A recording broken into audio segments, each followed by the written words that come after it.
Hello friends, चलिए CA inter के बारे में कुछ बात करते हैं। कुछ क्वेश्चंस के आंसर्स मैं यहाँ आपको देना चाहूँगा, जिसमें सबसे पहला क्वेश्चन कि सर हमें एक ग्रुप देना चाहिए या दोनों ग्रुप देने चाहिए। सेकंड चीज़, अगर दोनों ग्रुप देने चाहिए तो क्या हम इतने कैपेबल हैं, और सेकंड चीज़। थर्ड चीज़, सर तैयारी कैसे करनी चाहिए, सिलेबस कैसे ख़त्म हो जाना चाहिए एंड ऑल। तो आज मैं आपको सारी बातों के इनके पहले जवाब दूंगा, बड़े ध्यान से सुनिएगा। हर बच्चे के लिए ये वीडियो मील का पत्थर है। आप ये समझ लीजिए कि कहा जाता है कि अगर आपकी प्लानिंग सही हो तो आधा काम आपका वैसे ही ठीक हो जाता है। तो ये वीडियो लगभग आपका आधा काम करने जा रही है। बड़े ध्यान से एक एक बात आपने मेरी सुननी है। देखिए, ग्रुप 1 की अगर मैं बात करता हूँ तो ग्रुप 1 में हमारे पास बेटा पेपर कौन से हैं? एक अकाउंट्स है, दूसरा कॉस्टिंग है, तीसरा टैक्स है, चौथा हमारे पास लॉ है। ये 4 पेपर हमारे पास हैं। यहाँ अगर हम बात करते हैं तो बेटा हमारे पास एडवांस अकाउंट्स है, उसके बाद EIS SM है, उसके बाद हमारे पास इसके अंदर ऑडिट है, इसके बाद हमारे पास इसमें FME को है। ठीक है, अब देखिए एक छोटी सी बात समझिए आप सबसे पहले कि यहाँ आपका अकाउंट्स एक प्रैक्टिकल पेपर है, कॉस्टिंग आपका प्रैक्टिकल पेपर है और टैक्स भी आपका मोर और लेस प्रैक्टिकल पेपर की तुलना में ही आता है। एडवांस अकाउंट्स यहाँ पे आपका प्रैक्टिकल पेपर है, ठीक है, और यहाँ पर आपका FM जो है वो प्रैक्टिकल पेपर है।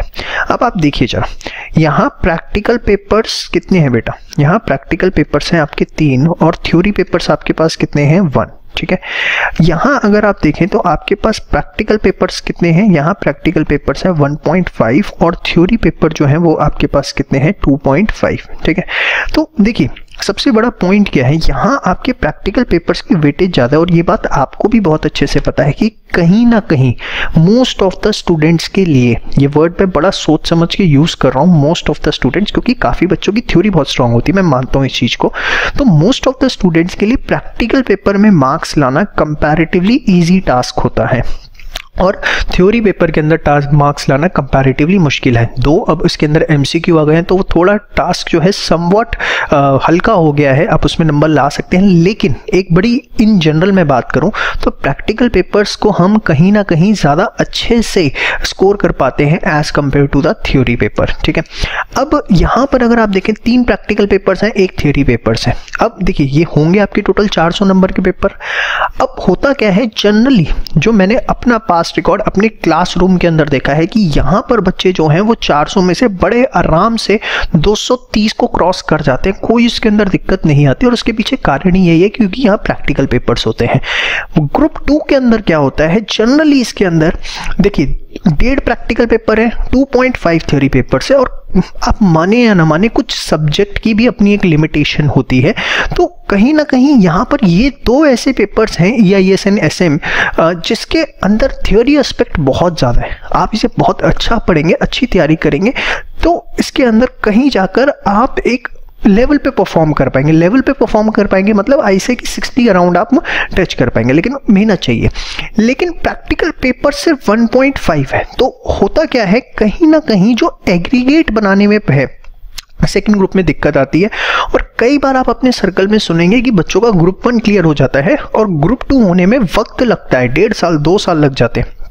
मेरे पास खुद ऐसे बच्चे हैं, खुद मेरे कुछ ऐसे स्टूडेंट्स हैं, नाम नहीं लेना चाहूँगा नहीं तो मेरे को आ जाएंगे मेरे इंस्टीट्यूट पे, जिनका ग्रुप 1 क्लियर है और ग्रुप 2 में उन्हें दिक्कत आती है। तो इसीलिए मैं यहाँ पर एडवाइस करता हूँ कि दोनों ग्रुप्स इकट्ठे दीजिए, ताकि अगर आप दोनों ग्रुप्स को कंबाइनली देखें तो प्रैक्टिकल आपके पास आ जाते हैं कितने, 4.5 पेपर और थ्योरी आपके पास आ जाते हैं 3.5 पेपर और टोटल हो जाता है 8। तो कहीं ना कहीं जो आपकी एग्रीगेट बनाने की प्रॉब्लम है वो बड़े बेहतरीन तरीके से आपकी सॉल्व हो जाती है। तो मेरी पर्सनल रिकमेंडेशन तो हमेशा बोथ ग्रुप्स की रहती है।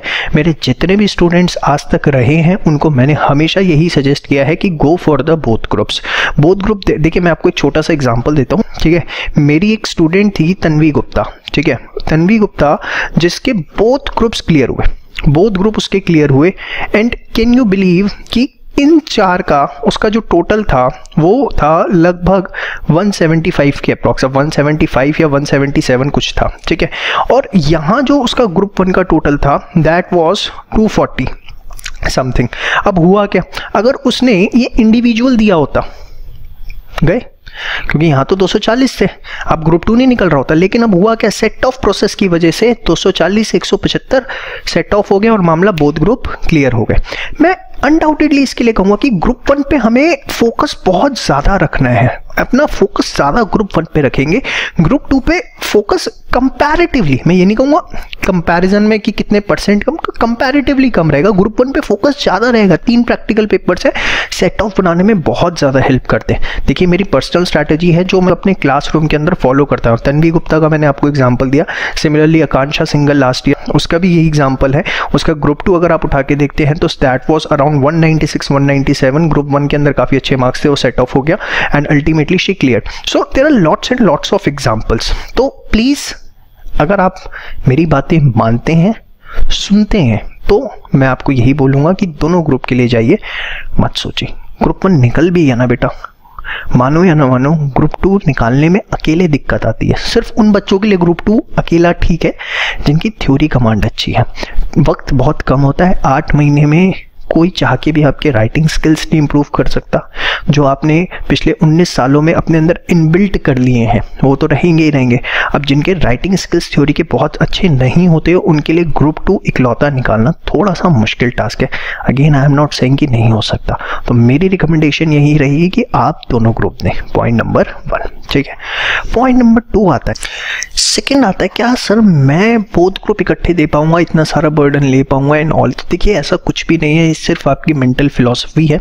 एक systematic planning and the consistency in the studies, सिर्फ ये ही 2 तरीके हैं जिससे आप सीए इंटर निकाल सकते हैं। मैं आपको बता दूं, अगर तुम मुझे ये प्रॉमिस करते हो कि मैं कंसिस्टेंसी मेंटेन कर सकती हूँ, आप 6 घंटे पढ़िए डेली। मुझे मतलब नहीं है कि आप 12-12 घंटे पढ़ें या आप कितना पढ़ें, 6 घंटे भी पढ़िए, लेकिन आप मुझे प्रॉमिस करिए कि सर हाँ 6 घंटे हम पढ़ने के लिए तैयार हैं, जो आप कहोगे वो करने के लिए तैयार है। फिर रिस्पॉन्सिबिलिटी मेरी है, चंदन पोद्दार की। जी हाँ, देखिए सीए इंटर के बोथ ग्रुप कोई बवाल नहीं है, मैं आपको बता रहा हूँ, ये बात आप सुन लीजिए। सिर्फ और सिर्फ आपकी मेंटल फिलॉसफी है। अगर आपने सोच लिया कि आप नहीं कर पाएंगे तो आप नहीं कर पाएंगे, और आपने सोच लिया कि yes I can, then definitely you can, no one can stop you. ये आप मेरी बात बहुत अच्छे से सुन लीजिए, बहुत इंपॉर्टेंट बात है जो मैं आपको बता रहा हूँ। तो कोई इफ एंड बट का थॉट मत लाइए, I will strictly advice you, मत सोचो। मैं आपको एग्जाम्पल दूंगा, एक छोटा सा, नाम नहीं लूंगा बच्चे का, अब सीए बन चुका है 2011, गुप्ता जी बोल देता हूँ, चलो गुप्ता जी पहचान गए हो तो माफ करना। गुप्ता जी हमारे 107 नंबर लाए सीपीटी में 200 में से। बोथ ग्रुप देना था, सेम इसी तरह की दुविधा में थे कि नंबर थोड़े कम है, मार्जिन पे पास हुए हैं, क्या हमें बोथ ग्रुप देना चाहिए। गुप्ता जी ने बोथ ग्रुप दिए। 2011 जून के अंदर उन्होंने सीपीटी दिया था और 2012 मई के अंदर आईपीसीसी दिया था, और गुप्ता जी ने आईपीसीसी के बोथ ग्रुप निकाले। 700 में से उनके जहाँ तक मुझको याद आता है 390 नंबर आए थे, जहाँ तक, शायद मैं गलत हूँ बट जहाँ तक मुझे याद आता है 700 में से 300 नंबर थे। Now is a chartered accountant practising with a good firm. तो ये क्राइटेरिया कुछ नहीं होता कि फाउंडेशन में मेरे इतने नंबर आए हैं तो क्या मेरे को बोथ ग्रुप देने चाहिए एंड ऑल, ठीक है। आप डे 1 से चलिए और देखिए पिछले 8 सालों की एक रिसर्च मेथोलॉजी हमारे पास है जिस पे हमने लगातार 8 साल काम किया है, और इस 8 साल के अंदर मैं पूरे विश्वास के साथ, और इसके अंदर 1% भी छूट नहीं है जो मैं आपको बताने जा रहा हूं। जितने हमारे सीए इंटर के बच्चे हमारे साथ एसोसिएट हुए, 80% बच्चे सीए इंटर के अंदर, पहले आईपीसीसी हुआ करता था, निकले। क्यों निकले? क्योंकि सिर्फ हमारा फोकस है कंसिस्टेंसी पे। मैं आपकी डांट भी लगाऊंगा, मैं आपको फ़ोन भी कर सकता हूँ कि भैया क्या कर रहे हो तुम, ये बदतमीजी नहीं चलेगी मेरे साथ। बुरा मानना आप मान लेना, आपका हक है बुरा मानने का, लेकिन मेरी रिस्पॉन्सिबिलिटी आपसे पहले आपके पेरेंट्स के लिए आती है। एंड बाकी आपका डिसीजन है, आप एक ग्रुप देना चाहते हैं, बोथ ग्रुप, उस पर मैं बट मेरी पर्सनल रिकमेंडेशन और आप मेरी एडवाइस मानेंगे तो मैं तो आपको सिर्फ बोथ ग्रुप के लिए ही सजेस्ट करूँगा, ठीक है। तो आप इन सब चीज़ों की चिंता ना करें। We are here to provide you the worth, and we are committed for that. So thank you so much.